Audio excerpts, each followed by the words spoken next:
Hello everyone, welcome to a new video जिसमें हम लोग उसी प्रीवियस वीडियो के जो डे 6 तक कंप्लीट हो चुका है उसको हम लोग फॉरवर्ड करने वाले हैं। और आज depending on time day 7, day 8 और प्रोबेबली डे 9 भी करने वाले हैं। तो फिर स्टार्ट करते हैं डे 7 के बारे में। डे 7 को स्टार्ट करने से पहले मैं एक बार ज़रा सा डे 6 को दिखा दूँ, क्योंकि लास्ट टाइम हम लोगों ने पढ़ा था ये पोर्ट्स के बारे में, टीसीपी और यूडीपी के बारे में। तो एक क्वेश्चन था मेरा आप लोगों से कि जो यूट्यूब जो होता है, जिसे हम लोग बहुत अच्छे से पसंद करते हैं, जो सब कोई जान रहा होता है यूट्यूब को, ये किस वाले मोड ऑफ ट्रांसपोर्ट का यूज़ करता है, यूडीपी का कि टीसीपी का? तो एक बार स्लाइड रिवीजन कि जो ये जो टीसीपी होता है, ये काफ़ी सेफली को डेटा पहुँचाने का काम करता है, बट ये जो यूडीपी होता है, वो काफ़ी फास्ट डेटा पहुँचाने का काम करता है। तो आपको ये हो सकता है कि शायद लग रहा हो कि ये यूट्यूब जो है वो यूडीपी का स्पेशली यूज़ करता होगा, क्योंकि आपको वीडियो डिलीवर कराने में जितना जल्दी से जल्दी किया जा सके वो करता है। तो आप स्लाइटली सच है, बट एक्चुअली में बात ये है कि जो यूट्यूब होता है वो यूडीपी के साथ-साथ टीसीपी दोनों का एक साथ यूज़ करता है। इसको चलिए हम समझने के लिए इसी नेटवर्क चेक के यूट्यूब के पेज से समझते हैं। जैसे कि यहाँ पे आप देख सकते हैं, ये जितने भी एलिमेंट्स हैं, एलिमेंट्स बोले तो ये आपके बैकग्राउंड इमेज हो गए, ये इनके इंक्लूडिंग ये जो भी डेटा है, ये सब है। आप ज़रा सोच के देखिए कि अगर इस लेटर में अगर कोई एक लेटर भी मिस हो जाए, तो आप इनके चैनल तक एक्यूरेटली रीच कर नहीं पाएँगे। इसीलिए ये जितने भी ये इम्पोर्टेंट डेटा ट्रांसफर होते हैं, इसको सारा टीसीपी हैंडल करता है। बट ये जो आप वीडियो देख रहे हैं यहाँ पे या फिर कोई भी यूट्यूब वीडियो, वो सारा हैंडलिंग यूडीपी के द्वारा होती है। इसको कैसे चेक करें कि ये यूडीपी के द्वारा है कि नहीं है? तो सबसे बेस्ट एग्ज़ाम्पल है कि आप कभी भी एक वीडियो प्ले कर रहे होंगे यूट्यूब पे, तो आप जब इस वीडियो को प्ले करते हैं सपोज़, ठीक है? तो इस वीडियो के बारे में जब आप देखेंगे स्टैट्स फॉर नर्ड्स, आप इस पे राइट क्लिक करके स्टैट्स फ्रॉम नर्ड्स में जाएँगे, तो आप नोटिस करेंगे यहाँ पे कि आपको लिखेगा वीडियो की एक आईडी है, वीडियो की फ्रेम्स है, जिसमें कि एक बता रहा होगा एक सिंबल कि वीडियो में कितने फ्रेम्स अब तक इन्होंने ड्रॉप कर दिया है। तो वीडियो में फ्रेम की ड्रॉपिंग बेसिकली इसलिए हो रही है क्योंकि ये वीडियो यूडीपी के अंदर ट्रांसफर हो रहा है और ये वीडियो को फास्टली डिलीवर कराने के लिए 1-2 फ्रेम्स का लॉस वो सहने के लिए यूट्यूब तैयार है। That's all. अब हम लोग आ जाते हैं अपने डे 7।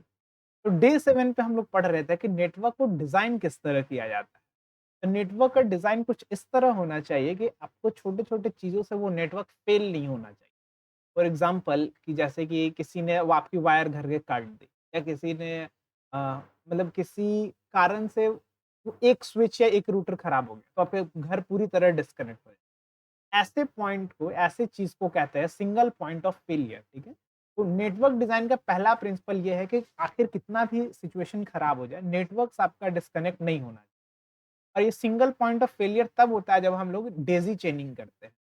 जो लोग भी कंप्यूटर के बिल्ड वगैरह में इंटरेस्टेड होंगे, उन्हें पता होगा कि डेज़ी चेनिंग बेसिकली कंप्यूटर्स में मतलब स्पेशली मॉनिटर्स में, अगर एक मॉनिटर को दूसरे मॉनिटर से कनेक्ट करना है, तो आप सीधे एक वायर दूसरे ये मॉनिटर के वायर तक पहुँचा सकते हैं। एक का आउट, दूसरा का इन बन जाता है और इसी चीज़ को डेज़ी चेनिंग कहते हैं। और अगर इसी को रूटर में समझे, तो देखिए अगर एक राउटर है, जहाँ जो इंटरनेट से कनेक्ट कर रहा है और फिर ये switch number 1, switch number 2, switch number 3 और इसी तरह को, इसी चीज़ को कहते हैं डेज़ी चेनिंग करना। अब अगर हमको इस डेज़ी चेनिंग से बचना है तो हम लोग क्या द बेस्ट कर सकते हैं? इस डेज़ी चेनिंग के जगह पे हम लोग अलग-अलग जगह पे अलग-अलग रूटर्स दें। हो सकता है कि एक रूटर से डबल-डबल कनेक्शन दें। जैसा कि आप देख सकते थे कि जो ब्लू वाला लाइन है, ये मैंने अर्लियर डायग्राम बनाया। इसमें कि एक रूटर एक स्विच को पावर कर रहा है, फिर वो स्विच मल्टीपल स्विच को अपने-अपने सेपरेट लेन्स में पावर करता है। लेकिन अगर यहाँ पे नेटवर्क डिस्कनेक्शन होता है, तो सिर्फ़ ये वाला पोर्शन नेटवर्क से आउट हो जाएगा, ये नहीं हो जाएगा। लेकिन अगर यहाँ पे डिस्कनेक्शन हो जाए, तो ये जितना भी ये ब्रांच है, ये सारा नेटवर्क से आउट हो जाएगा। तो हम लोग क्या करते हैं, हम लोग सिंगल रूटर की जगह 2 रूटर का यूज़ करते हैं। उससे 2-2 अलग-अलग मल्टीपर्पज़ स्विच पावर करते हैं और फिर इस दोनों मल्टी पावर स्विच से हम लोग इन सभी छोटे-छोटे 3 स्विच को ये दोनों स्विच से पावर देते हैं। जिसका फ़ायदा ये है कि आपका सिंगल पॉइंट ऑफ फेलियर कोई नहीं बचा। अगर ये वायर टूट गया, तो अभी आपका ये स्विच और ये बाकी का एक स्विच ये सब हैंडल कर रहा है।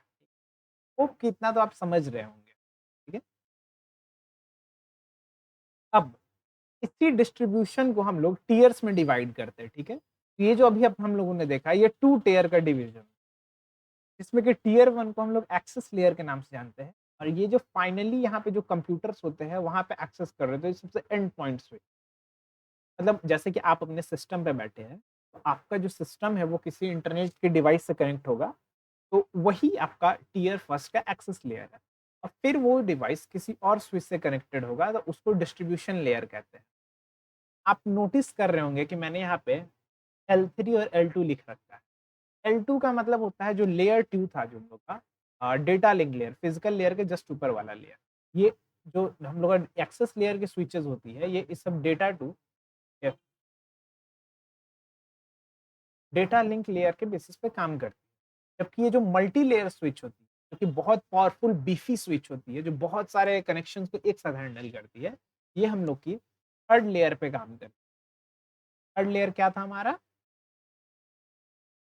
प्लीज डू नॉट एन से नेटवर्क लेयर। ओके,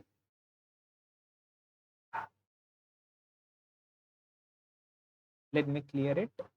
चलिए अब मूव करते हैं, ठीक है। तो डिस्ट्रीब्यूशन लेयर जो कि हम लोग का बीच वाला सेकंड लेयर था, इसको हम लोग प्यार से एग्रीगेशन लेयर भी कहते हैं, क्योंकि एग्रीगेट करना मतलब होता है सभी चीजों को एक साथ कलेक्ट करना, ठीक है। डिस्ट्रीब्यूशन लेयर ही हम लोग का रूट फिल्टरिंग करना, इंटर वीलैन करना, एसीएल और आईपीएस को मैनेज करना। आई नो कि ये टर्म्स आप पहली बार सुन रहे होंगे, क्योंकि ये सब वर्ड्स मैंने खुद पहली बार सुना है।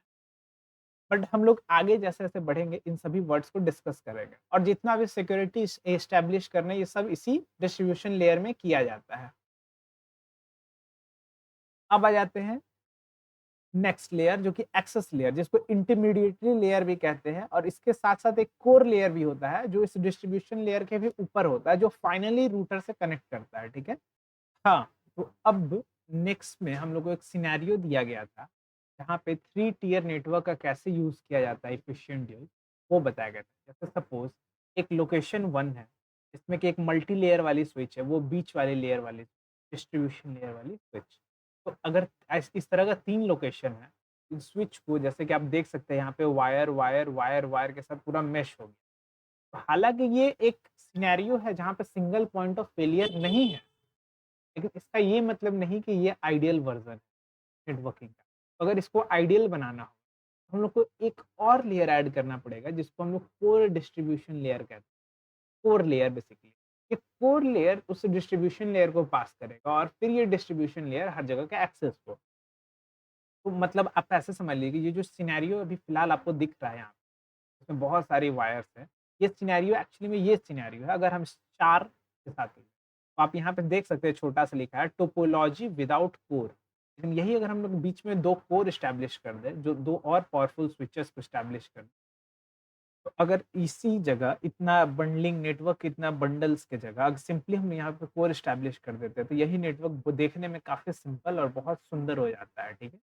अब उसके बाद हम लोग ये डे खत्म हो जाता है, और इसके साथ हम लोग डे 8 की तरफ बढ़ रहे हो, जहाँ पे हम लोग इस कोर के बारे में पढ़ रहे थे।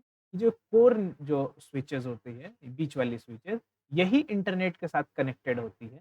उसके बाद ये डिस्ट्रीब्यूशन को जाती है, और फिर डिस्ट्रीब्यूशन से ये इसके बीच में डिस्ट्रीब्यूशन के बाद एक्सेस लेयर आ जाता है। फिर अब हम लोग थोड़ा-सा पढ़ने वाले थे कि एक्सेस लेयर में एक्चुअली में हो क्या रहा होता है, ठीक? तो एग्ज़ाम्पल था एक डेटा सेंटर। जहाँ पे एक्सेस लेयर हर एक एक को हम लोग रैक कहते हैं।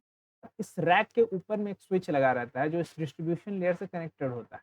इस रैक वाले इस पर्टिकुलर स्विच को इस रैक वाले स्विच को हम लोग कहते हैं Tor switch.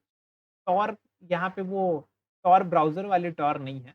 Wait a second, वो मेरे पास इंस्टॉल्ड होगी, मैं आपको दिखा दूँ। हाँ, ये रहा, ये टॉर ब्राउज़र।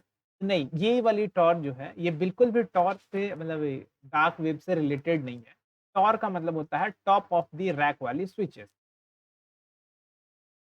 ये टॉर स्विचेज़ क्या करती है, इस रैक के अंदर जितने भी हार्ड डिस्क होंगे, इन सभी को इस ऊपर वाले स्विच से देन इसके और फिर इंटरनेट से कनेक्ट करने का काम करती है।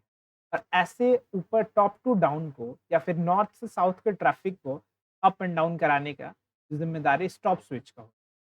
बट अगर इस स्विच को इस इस रैक के साथ कम्युनिकेट करना होगा, तो फिर ये कैसे करेगी?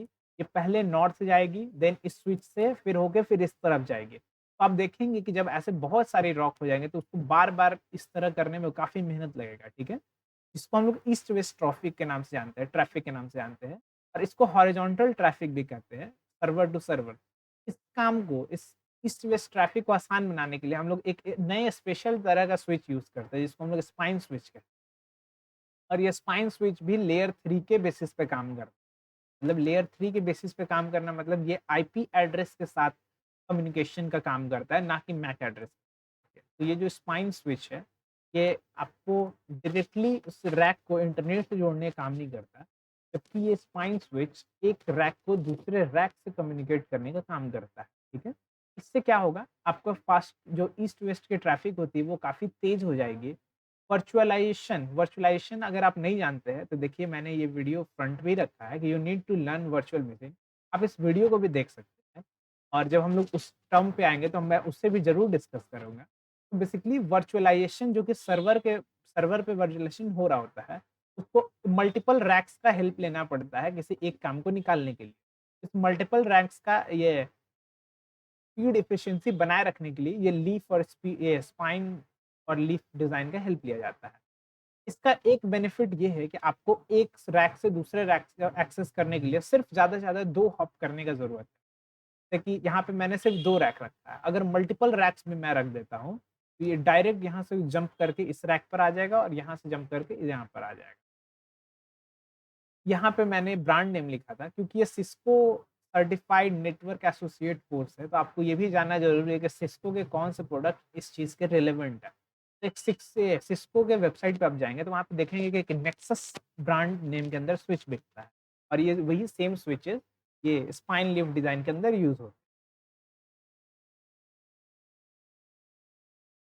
अब डे 9 पर आ जाते हैं, जो कि हम लोग का काफ़ी हेवी डे होने वाला है। इसमें कि फिर से एक सिनेरियो रखा गया था कि एक नेटवर्क है, फिर उसका जैसे सपोज़ यहाँ पे एक कॉर्पोरेट ऑफ़िस है, उस ऑफ़िस का एक पर्सनल डेटा सेंटर है, फिर उस ऑफ़िस के मल्टीपल ब्रांचेज़ हैं, उसमें टेलीफ़ोन कम्युनिकेशन वग़ैरह है। तो आखिर इस चीज़ को इतना सारा कम्युनिकेशन को करने के लिए एक पर्सनल लेवल पे इंफ्रास्ट्रक्चर बनाना पॉसिबल नहीं है। सपोज़ एक दूसरे शहर में ब्रांच है, दूसरा ब्रांच किसी और शहर में है, तीसरा किसी और शहर में है। तो इसके लिए हम लोग क्या करते हैं, इस नेटवर्क का कमर्शियलाइज़ेशन करते हैं, मतलब थोड़ा कमर्शियल हेल्प लेते हैं नेटवर्क के साथ, ठीक है? वो कमर्शियल हेल्प कैसे-कैसे हो सकता है? तो अब हम लोग वाइड एरिया नेटवर्क के बारे में बात कर रहे हैं, जो कि मल्टीपल सिटीज़ में फैला हुआ है। हम लोग उसके लिए लीज़ लाइन ले सकते हैं, फ्रेम रिले ले सकते हैं, एटीएम लाइन्स का हेल्प ले सकते हैं, एमपीएलएस का लाइन ले सकते हैं या फिर मेट्रो ईथरनेट ले। तो मैं आपको ऑलरेडी बता दूँ कि इन तीनों के बारे में उस पूरे वीडियो में कोई ख़ास डिस्कशन नहीं था।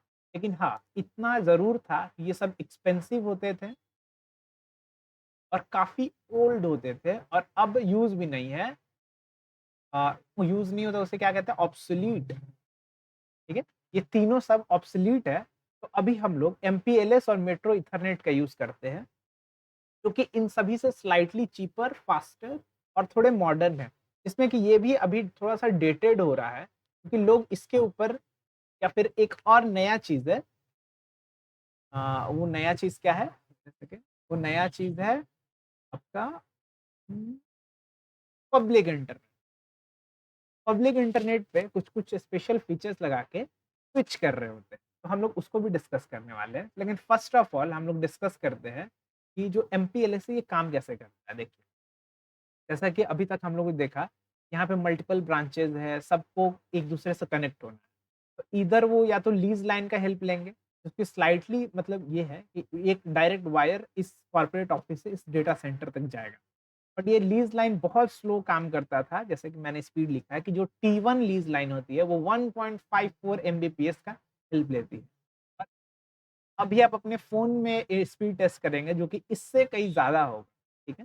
तो ये कोई वायबल ऑप्शन नहीं था कि डेटा सेंटर से जो हेवी डेटाज़ है उसको एक्सट्रैक्ट करने के लिए ये लाइन। तो इसके बाद इसका जनरेशन चेंज हुआ फिर T3 लीज़ लाइन आई, जो कि 4.3 से 7.3 एमबीपीएस तक का या 43.73 एमबीपीएस तक का स्पीड देती थी, जो कि प्रीवियस वर्ज़न से काफ़ी बेटर थे। तो इसको करने का और भी बेस्ट ऑप्शन था एमपीएलएस। MPLS का मतलब होता है मल्टी प्रोटोकॉल लेवल स्विचिंग। इसका मतलब क्या है? ये पूरे एक ये एक रेंट किया हुआ नेटवर्क है जिससे आप कुछ स्पेस डिमांड करते हैं कि आपको इन सभी को जोड़ना है। वो कंपनीज़ आपको क्या करेगी, एक स्विच देगी जिसको हम लोग सीई रूटर कहते हैं, और ये रूटर किसी वो कंपनी के रूटर से जुड़ा रहेगा जिसको पीई रूटर कहते हैं। सी रूटर का मतलब कस्टमर एज रूटर और पी रूटर का मतलब प्रोवाइडर एज रूटर। अब ये रूटर क्या है, एक पर्सनल कनेक्शन एस्टैब्लिश करता है जो कि पॉसिबली इंक्रिप्टेड होता है ताकि दूसरे कोई झांक नहीं सके कि इस नेटवर्क में क्या ट्रांसफर किया जा रहा है। और इसी सी रूटर से ये पीई रूटर तक डेटा ट्रांसफर होता है। और इसी से काफ़ी मिलता-जुलता चीज़ है मेट्रो ईथरनेट। क्योंकि देखिए जैसे कि इस सेम इमेज मैंने यहाँ पे बनाया है कि ब्रांचेज़ अलग-अलग हैं। तो अगर आप जब एमपीएलएस में बात करते हैं तो आप स्पीड्स की बात एमबीपीएस में कर रहे हैं। जबकि ये मेट्रो ईथरनेट में आप स्पीड की बात जीबीपीएस में करते हैं, जो कि पुराने ज़माने में 1 जीबीपीएस का स्पीड देता था, और डिपेंडिंग ऑन कनेक्शन ये 10 जीबीपीएस तक का भी आता है। और इसके दोनों बीच का कनेक्शन को हम लोग ई लाइन कहते हैं या फिर ईवीसी, ईथरनेट वर्चुअल कनेक्शन। और we can get network switch but diagrammatically like MPLS and it is called E LAN. ठीक है, इसमें ये जो स्विचेस होते हैं इनकी नाम होती है network switch. And we can power a hub and spoke network it called E tree. तो कह रहा है कि इसको पावर करने के लिए देखिए बहुत तरह का नेटवर्क होता है। एक तो होता है ई लैन, दूसरा होता है ई ट्री। तो ई ट्री मतलब बेसिकली आप बस टोपोलॉजी के बारे में जान रहे होंगे कि एक ट्री होता है और उससे बहुत सारा ब्रांचेस निकला होता है। ठीक है, तो ये जो ई लैन है, ये जो इथरनेट नेटवर्क है, आप इससे पावर करके एक ई ट्री भी पावर कर सकते हैं। इसमें मल्टीपल नोड्स किसी एक डेटा सेंटर से पावर्ड हो सकते हैं जो कि प्राइवेट हो।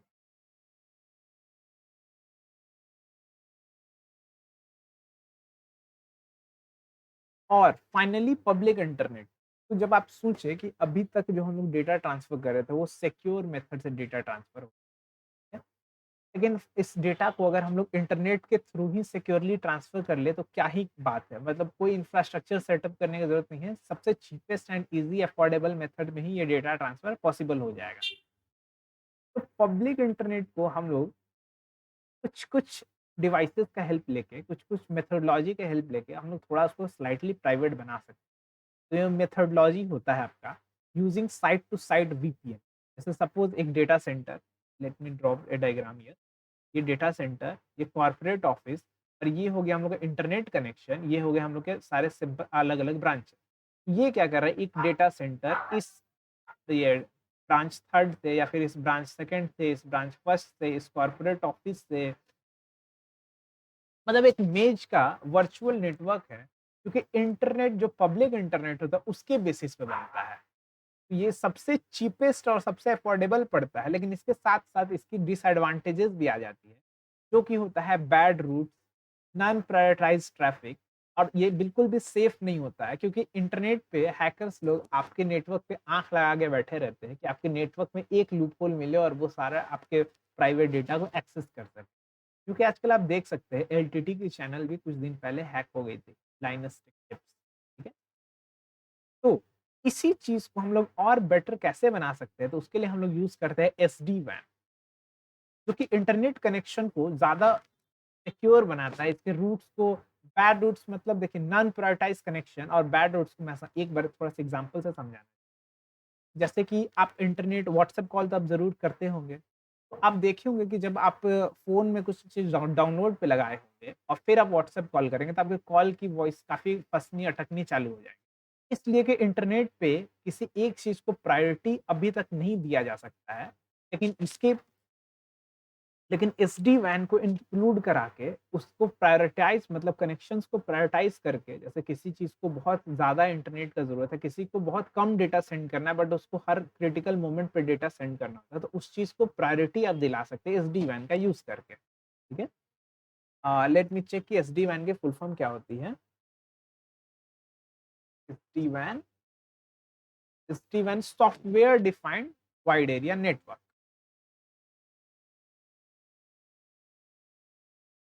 Software defined